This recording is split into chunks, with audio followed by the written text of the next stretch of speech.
As followers of stand on the front line, struggle for reconciliation with God, to one another, creation. See through our own stories, the stories of those around us, and even the stories of strangers in the news, that this is indeed a struggle between good and evil, light and darkness, death and while we cling to the promise of redemption, that does not preclude suffering, less real.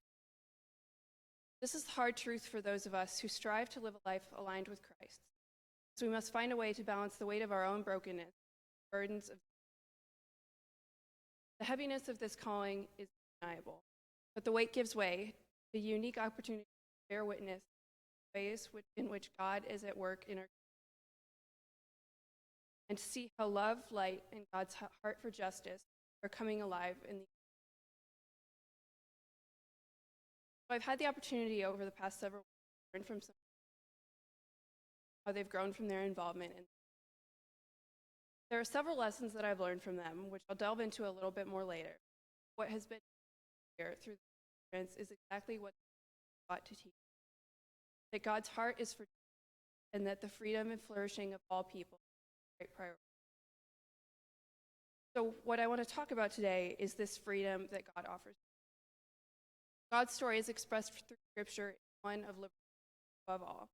And the example I'll be sharing today is the story of Hagar, a slave girl, a sex slave actually, who had no voice in man's eyes, but attribute a name to God. So this is the word of the Lord from Genesis. I'll be reading.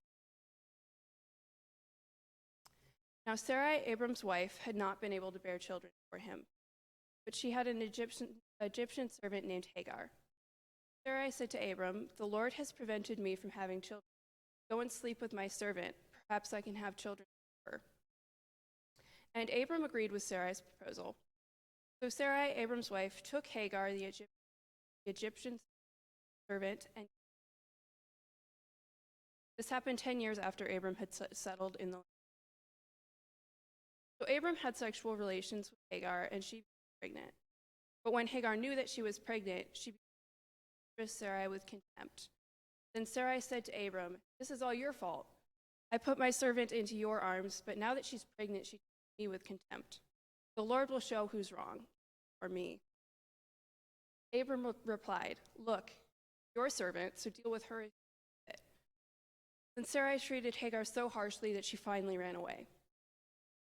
The angel of the Lord found Hagar beside a spring of water in the wilderness, along the road to Shur. The angel said to her, "Hagar, Sarai's servant, where have you come from? Where are you going?" "I'm running away from my mistress, Sarai," she replied. The angel of the Lord said to her, "Return to your mistress."